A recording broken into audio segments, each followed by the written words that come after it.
glance at this assignment sheet will let you know that for the next 4 classes or so, we're going to be talking about intervals in music.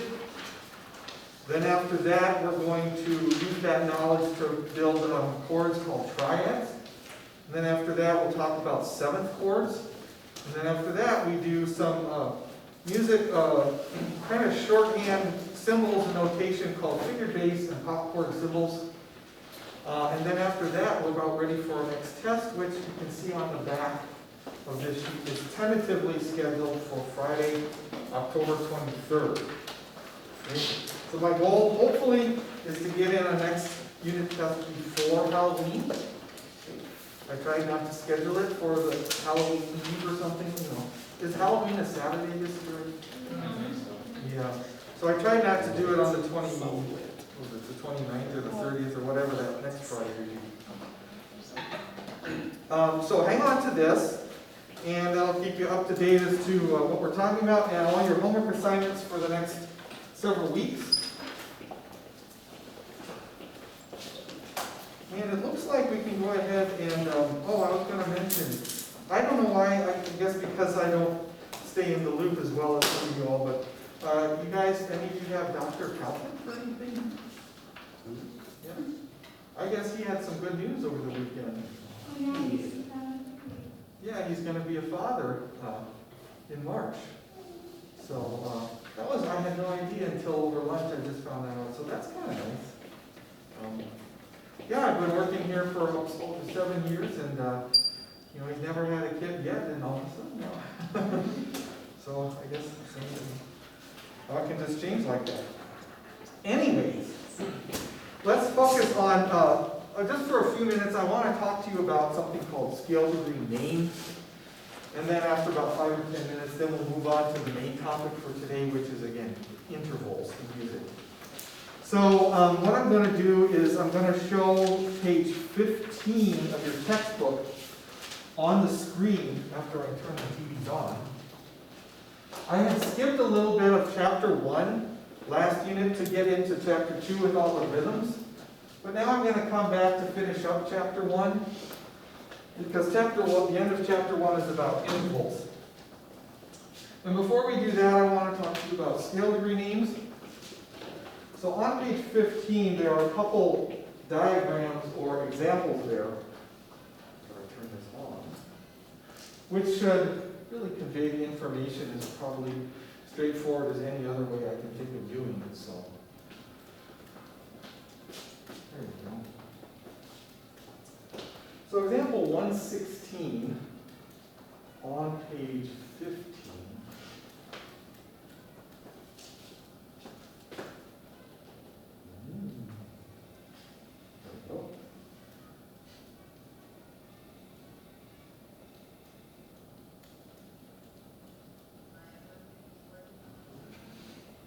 You'll find out that in conversation, when musicians converse, or like in writing, musicians refer to scale degrees by a set of traditional names rather than just by their scale degree number. Last unit, we talked at length, almost ad nauseum, about scale degrees 1, 2, 3, 4, 5, 6, 7, and 8, right? We talked about the whole steps and half steps between them, and all these scale degrees, what you do to spell the natural minor, harmonic minor, melodic minor scales. But I don't think we ever talked about the official names for each scale step. And that's what's shown up here on the screen. The first scale degree is traditionally known as the tonic scale degree. And that's an important one, so I'll probably be using the term tonic off and on relatively frequently throughout any theory classes you take. The second scale degree is called the supertonic. It's not because the second scale degree has superhuman strength or special powers or anything like that. It's called the supertonic because the prefix super means above in this case. And the second scale degree is the one immediately above the tonic. So therefore it's called the supertonic.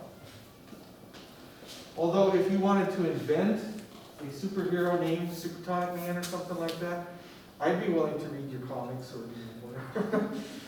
Watch your movies. It'd be interesting to see what his or her power would be.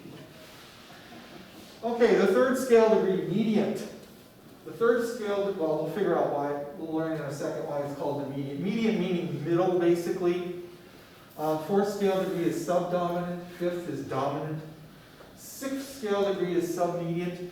And this is the name for both versions of scale degree 6. I know they're not listed here, but there's only one name for for all the versions of scale degree 6, and that is the submediant. Scale degree 7, on the other hand, there are two separate names for the two separate versions of that scale degree. The lowered 7th scale degree is called the subtonic, whereas the raised 7th scale degree is known as the leading tone. The leading tone. So for those of you that have me for aural skills, you'll notice that this symbol T is equivalent. It means the same thing as the leading tone. It's always a half step below scale degree 8, which is not on this diagram. The subtonic, lowered scale degree 7, which we find in the natural minor, is symbolized by this crooked finger, and that is the lowered 7th scale degree, and that is always a whole step below scale degree 8 or tonic. Okay. Going into the next diagram, we'll show you the derivation of some of these scale degree names. You can see that the median scale degree over here is midway between the tonic scale degree and the dominant scale degree. And that's probably why it got its name median, again meaning like midway between. On the other side, if you go down a fifth from tonic, you get to the subdominant pitch, and the submedian is midway between the tonic and the subdominant. So again, we don't need to know the origins or the provenance of the names of all these scale degrees. We just need to know the names, period, of the scale degrees.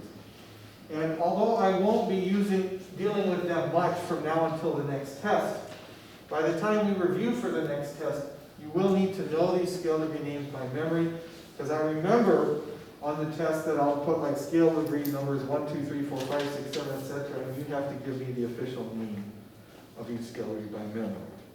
But that again won't be until we get closer to the next test. Does anyone have any questions, comments, or concerns about any of these scale degree names?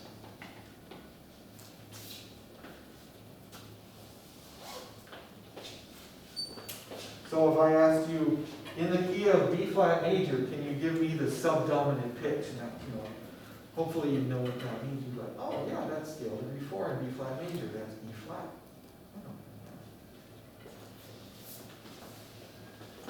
All right, so I don't really think I need to spend any more time on scale degree names. We'll go in to talk about intervals, because that's where the majority of the information for today is. I'll just leave that up on the board or on the TV for now. When we talk about intervals in music, does anyone know what an interval is? Do you know? Distance between two notes, is that what you're doing? Yeah, that's basically it. An interval is the measurement of the distance between any two pitches or any two notes in music. Another way of saying it is the measurement of the musical space between two notes or two pitches. Because it's important for musicians, important for us to know how far apart exactly two notes might be on the staff. Okay? So we have a way of measuring that distance. Now, two pitches can be sounded simultaneously, that is, they can be sounded together, or two pitches can be sounded separately or one after the other. For example, if I play these pitches right here, I'm playing two pitches at the same time or simultaneously. But if I play the pitches this way, successively or one after the other, those are two types of intervals, even though the distance is measured the same. One is called a harmonic interval. So for instance, like I just played these two pitches right here. When I play them both together at the same time, it's referred to as technically as a harmonic interval. And when I play two pitches successively, or one after the other, say these two right here, then I would say that the distance from here to here, that is technically referred to correctly as a melodic interval. Okay? So harmonic intervals are where you have two pitches sounding at the same time. And melodic intervals is the distance when you have two pitches sounding one after the other or successively. But the good news is the method of measuring or finding these distances of intervals between the two types is the same. The way you find an harmonic interval distance is the same way you find a melodic interval distance. There's no difference. All right, there are always two parts to any interval name. We're going to be labeling or naming intervals in the next several classes. And there are two parts to any interval name. They're listed up here in blue. On the right side, or the right half of the interval name, is something called a numeric quantity, or a numeric size. And that's always represented by a number. The number is usually between 1 through 8, although we'll find out in a later class that it can be larger than 8 as well, for interval sizes. But for the most part, it's between 1 and 8. The other part to an interval name is usually a letter. Sometimes it's a musical symbol. In this case, I have a capital P. And this part to the interval name is known as the modifier. And the modifier specifies and narrows down the precise quality of an interval size. Precise quality. I'll try to distinguish the difference between the modifier and the numeric quantity as we go through this class, and hopefully it will become clear. But anyways, those are the two parts to an interval name. Some people just say the left part of the name is called the quality and the right part is the quantity. So you have a little bit of each. Now, I'm going to first talk about and explain what the number or the numeric size or quantity of the interval refers to. So the numeric size or quantity of an interval is a measurement of how far apart the notes are vertically on the staff. Which dimension is vertical? Is it up and down or side to side? Up and down, right? The vertical space, how far apart two notes are vertically on the staff, that's what this number always tells us in an interval. It's called the interval's quantity or size, I should say. And the interval's number is always the same number regardless of whether or not accidentals are involved. It doesn't matter if accidentals are on pitches or not. The numeric size of an interval will always be the same. Always be the same. It doesn't matter if it's got a pitch has an accidental or it doesn't have an accidental, etc. So, there are two ways of computing or calculating the interval's quantity or size. One way is to count the number of staff lines or staff spaces that are spanned or encompassed by the two notes. For example, if you can see this first interval right here, it's a harmonic interval, B flat up to G. I can find out the numeric size of this interval by counting lines and spaces. And I always include in my counting, I always count lines and spaces in which the notes themselves of the interval occupy. So if I'm going to count the size of this interval from B flat up to G, I'm going to count the line that the B flat is on first. That's 1. Then the space is 2. Then the next line is 3. The next space is 4. The next line is 5. And the last space in which that top G lies, that's 6.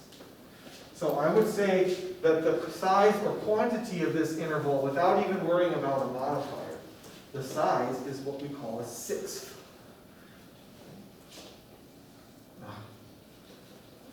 I'm going to have to go to the office and get another set of black. Ooh, that's not fair. Like I'm at the eye doctor. So we don't say that the interval is like a 2 or a 3 or a 4.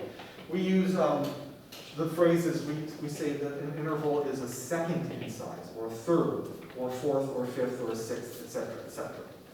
Okay. And I know by counting here that these two notes are what we say a sixth apart. That's one method for finding the size of any interval. Another method is to count pitch letter names that are spanned by the two notes. So for instance, instead of lines and spaces, I can start with the B flat and I can say, well, how many letters of the pitch alphabet have I encompassed or spanned when I go from B flat to G? Well, include the pitches themselves in your counting. So B flat is 1, C is 2, D is 3, E is 4, F is 5, and G is 6. I still get the same answer. Those two notes are considered to be a sixth away from each other, a sixth apart. Make sense? So you can use either method because both methods will get you the same answer for calculating an interval's size, because it's general size. Okay, using any of these two methods, take a look at this next harmonic interval, G up to C. What is the quantity or numeric size of that interval? Fourth? I would agree. And how about the next one, E to F? Second. And how about the last one, A to C sharp? It's a third, right? Does it matter that the C has a sharp on it? No, it doesn't matter. It could or it doesn't have to. You still have the same number of lines and spaces spanned, or you still count the same number of pitch letter names.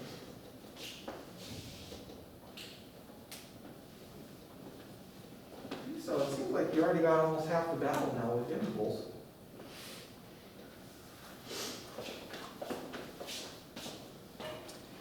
Counting, when you spot intervals, counting will eventually need to be replaced by either memory or what I like to call instant recognition.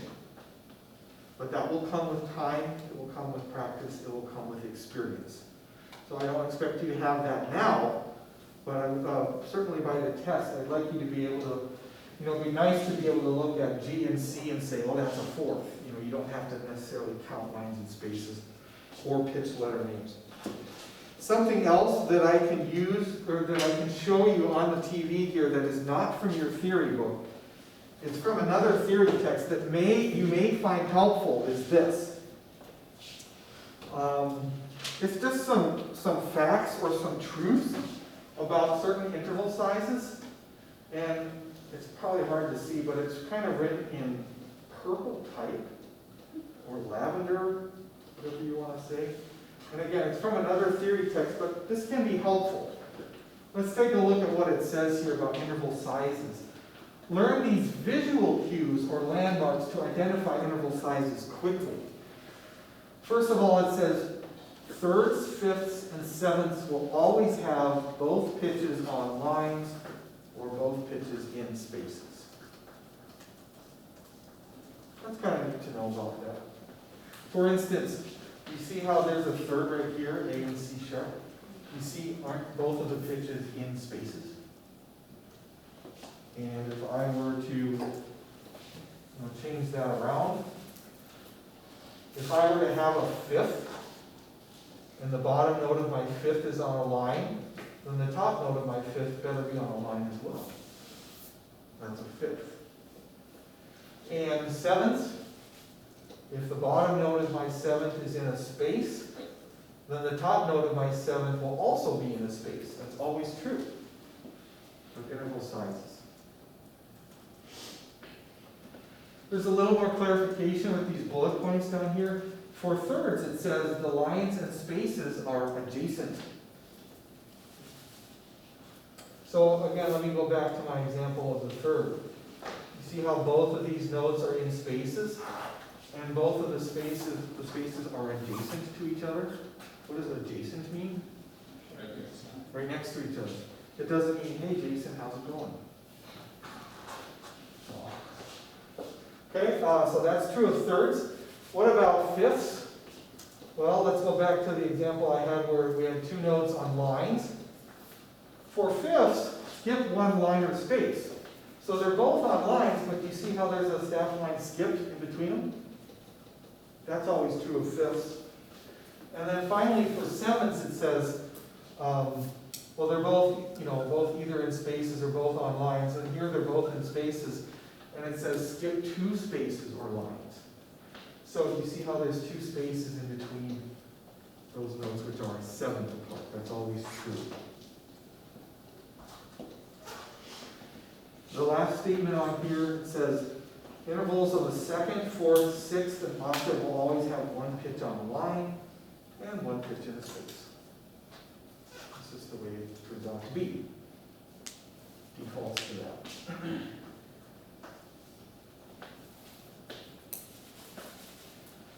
So maybe a few of these truths or comments will help you start to identify interval sizes a little more readily or quickly than if you did not know something like that.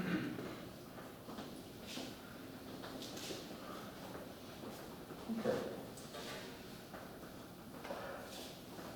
I'd like to move on to start talking about this part of the interval named the modifier or the quality. And the best way I can illustrate why a modifier is necessary is probably to do something like this.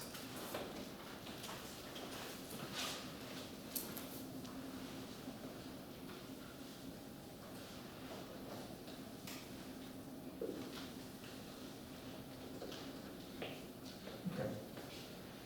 What is the size of this first interval here? Or third?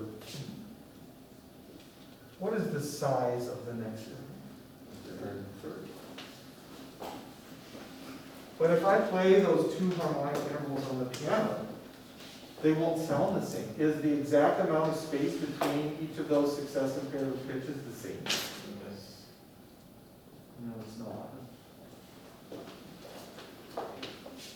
A to C has such and such amount of space. A to C sharp actually just has a little bit more space between the 2 pitches.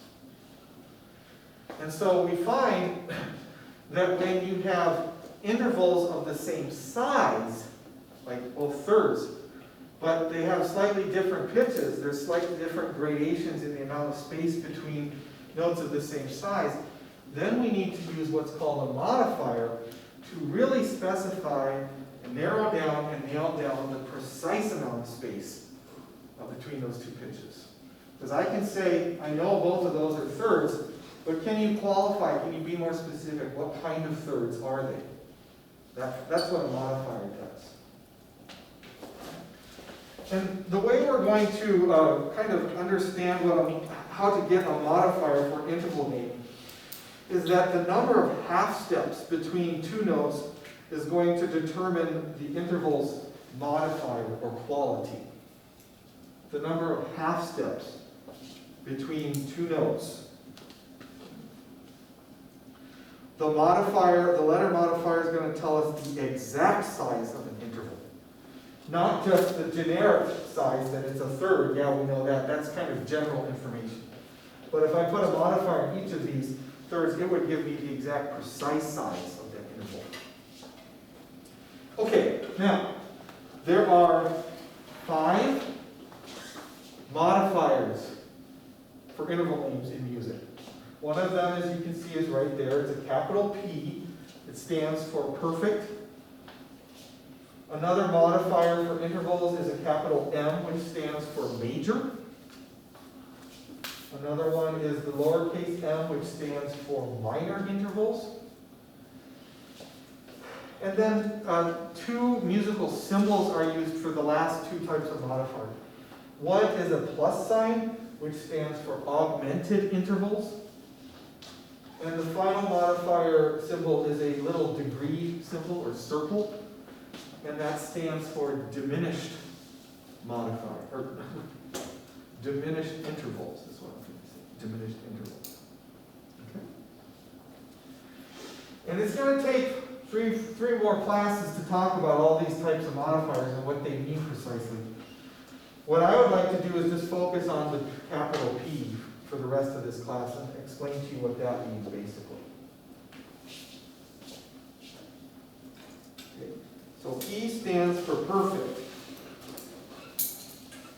Now, I think a good way to begin learning what the modifiers mean is to relate intervals to the distances between scale degree 1 in a major or minor scale to the rest of the notes in the major or minor scale. For example, I think I may have talked about this before. When we're dealing with the perfect modifier, it doesn't matter if you relate interval distances to major scales, that is, distances between the scale steps of a major scale, or the distances between the scale steps of any of the minor scales. It doesn't matter. And the reason is because perfect modifiers will only apply to these interval sizes. Perfect modifiers can only be applied to unisons. We don't say perfect ones.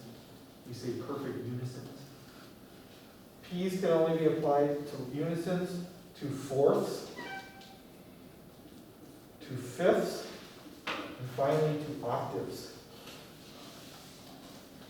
You cannot describe any other size interval as perfect or with a P.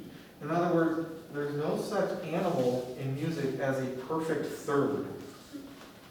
It's completely foreign. Nobody talks like that in music. Right? It's just not found. Only perfect unisons, fourths, fifths, and octaves.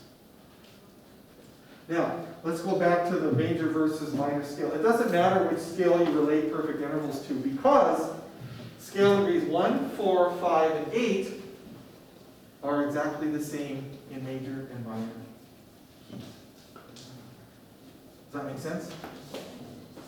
So if you're better at remembering or recalling the notes of a natural minor scale versus a major scale, you can use that to help you identify or compute interval modifiers. But if you can remember major scales a lot better and their key signatures and their notes, then use major scales to compute perfect intervals. Whichever is easiest for you. Any scale, major or minor, will work for perfect modifiers. And basically, we learn the perfect intervals, their distance, exact distances, by doing this. I said, consider scale degree 1. If you think of that as like the bottom note of an interval, the distance between scale degree 1 and scale degree 8, for instance, let's go up here, that distance is exactly what's called a perfect octave. You're probably like, nobody will, right? And yeah, you probably knew that already. But maybe you know a little bit more about why and what that means. The distance between scale degree 1 in a scale and scale degree 5 is exactly called a perfect fifth. That's the distance. The distance between scale degree 1 and scale degree 4 in any scale is called a perfect fourth. And finally, you can't really view it here, but the distance between scale degree 1 and itself, scale degree 1, is called a perfect unison. And technically, a perfect unison means there's no space between the two pitches. In fact, there's zero space. That's what a perfect unison is. Okay. In fact, let me show you how to write. If you had to write two notes that were a perfect unison apart, I'll just use C as an example. You have to actually write them like this. Two of them right next to each other. And we say that this is a perfect unison. You've heard, I'm sure, like when you talk about choirs, let's say, haven't you ever heard that the women sometimes will sing in unison? They're singing the exact same pitches. And what about, have you ever heard men? Let's sing in unison. Sing the exact same pitches. But do women and men sing in unison generally? Sometimes they could, yeah. But generally they sing in what interval? Octaves, that's right. Mm-hmm. So does that imply the existence of a non-perfect verse or unison? Yeah, there are, we'll get to in a later class, there are things called augmented unisons. There are no such things called diminished unisons there, though, because if you think about it, technically, you can't have less than zero space between two notes, if that makes sense. I mean, unless you want to live in some universe that has negative space, but I'd rather not, it's a little too confusing. Okay. All right, so, again, I think this is a good way to start learning the sizes of perfect intervals. The distance between scale degree 1 and itself is a unison. Scale degree 1 of any scale and scale degree 4 is a perfect fourth. Scale degree 1 to scale degree 5 is a perfect fifth, and scale degree 2 to scale degree 8 is a perfect octave.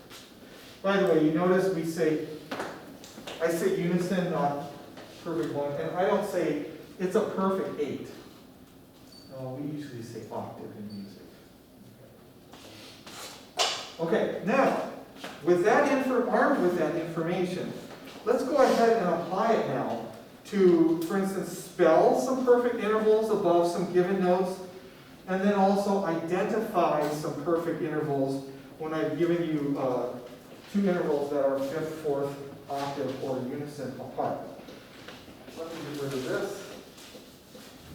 And let me get rid of this, and let me put some more stuff up here on the staff for us. Specifically, oh no, I can use the stuff I have below. Let's start there. Okay, let me ask you this. And this one's not, don't overthink this one.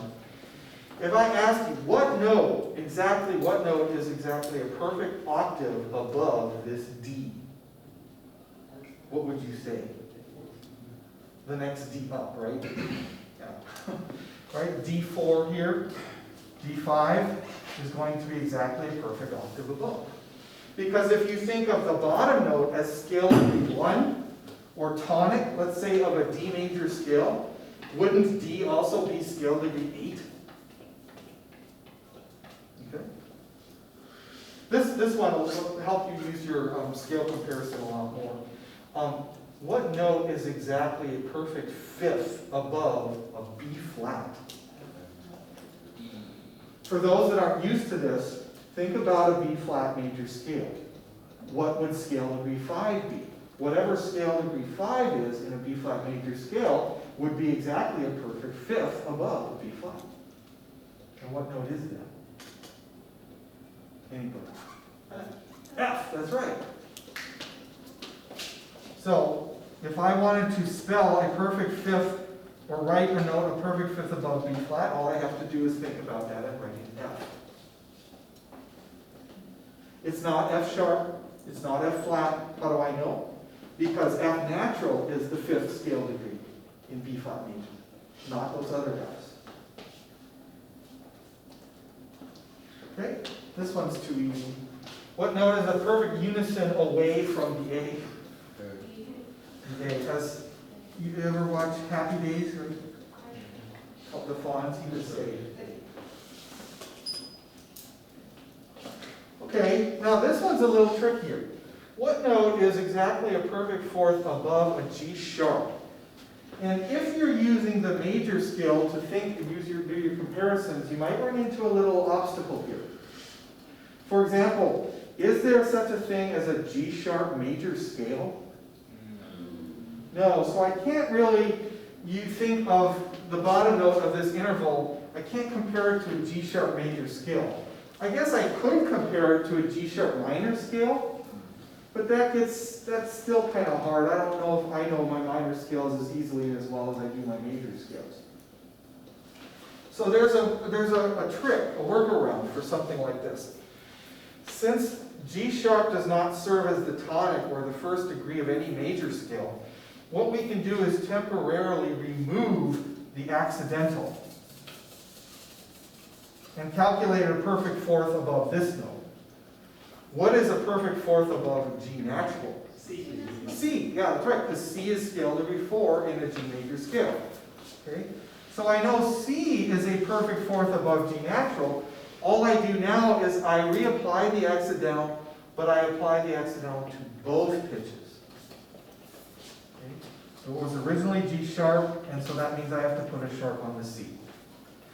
So it's like saying that since G natural up to C natural is a perfect fourth, then that must mean that G sharp up to C sharp is also a perfect fourth, and it is. And if you think about it on the piano, it makes sense. And I don't want to refer to geometry because we hate geometry, right? But I mean, if this is a perfect fourth, and I move both notes up parallel the same amount, the space between them hasn't changed. Right? Because if two notes are yay far apart, and I move both of them up by the same amount, the distance between them hasn't changed. Yeah. Okay. All right, now this is a good one. Somebody asked me in the last class, can you only do that trick by removing the accidental if they're with sharps? I said, no, it works with flats too. So for instance, if I were to ask you what note is exactly a perfect fourth above an F flat? First of all, you would probably curl, and then you would say, oh wait, I can figure this out. I can figure this out, right? Does F flat serve as the first scale degree or tonic of any scale that we know of? Not any scale known to the human race, no. Okay? So, what are we going to do? Are we going to throw our pencils down and say, I give up, I just can't compute this anymore? No. There's ways to still find it. Let's temporarily remove the accidental. Let's take off the flat first. What is a perfect fourth above plane F? B what? It's B flat. You know why? Because B flat technically is scale degree 4 in an F major scale. Not B natural, B flat. Okay? So we're saying that F to B flat is a perfect fourth. Now let's reapply the accidental but to both pitches. So I apply the flat down here and then I apply another flat right there. And it turns out to be that F flat up to B double flat is truly a perfect fourth.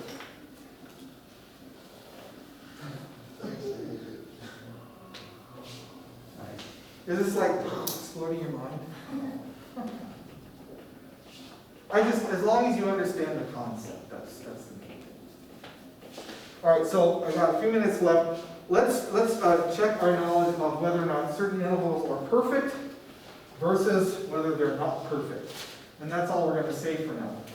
We're not going to call them imperfect, but for instance, if I give you these two notes here, G flat up to C, and I asked you, well, first of all, what's the numeric size of this interval? It's a fourth, okay? And I asked you, is this though a perfect fourth? Because there are other types of fourths we don't know about. If it is a perfect fourth, this is just like the homework. Then you would put a big capital P in the blank. But if you don't think the fourth is perfect, then you just put an X in the blank, or you leave the blank blank. I forget what the directions say. Well, how do we check to see whether or not it's perfect? Let's treat the bottom note as the first note of a major scale. G flat major, yeah, there's such a key. Is the note C natural the fourth scale degree of G flat major? The answer is no, because we know from the key signature that a G flat major scale would have a C flat. So because C natural is not found in the G flat major scale as scale degree 4, this is not a perfect fourth. It's some kind of fourth we don't know yet. It's a mystery fourth for now. Okay. How about this interval here? Oops. First of all, what's the numeric size of that interval? It's a fifth. Now the question is it a perfect fifth or not? Treat the bottom note as the first degree or first note of a major scale. Do we have an E sharp major scale? No. No. So can we use that trick that I talked about before? Yeah, I think we can. If I were to remove both of the accidentals, look at that, E up to B, just plain E natural to B natural. Is that a perfect fifth? Yeah, it is, E natural to B natural. Because B natural is the fifth scale degree in an E major scale, is it not? Yeah. So, since plain E to plain B is a perfect fifth, then if I raise them both by the same amount, put the accidentals back in, then E sharp to B sharp must also be a perfect fifth. And so yes, this is an example of a perfect interval. So I will put P in the blank. Are you getting the, accustomed now, or getting to learn and know the way that you think through these problems, comparing them to a scale? Okay, let me just do one more. How about this one? A up to D. First of all, what is the numeric size of that interval? A fourth. Is that a perfect fourth? Okay, I would say it is, yes. Tell me why it's how you know it's a perfect fourth. Because in an A major scale, any scale, A minor scale, it is not D scale degree 4. It does show up in D. So then I know it's a perfect fourth, yeah? Okay? Yep, on the homework, are we going to have to put the scale degree in number as well as the P on the assignment? No, I think on the homework, all you're going to be asked to do some of these, whether it's perfect or not. And then I erased them already, but you're just going to ask to come up with just the numeric size of something. And that's it. Yeah. So I believe you should have all the information you have. In fact, the assignment for Wednesday, if you look at your assignment sheet, it's page 7 in the workbook. Now it's only some part of page 7, it's not all of it. It looks like it's section 14A and 15A, so don't do the whole page.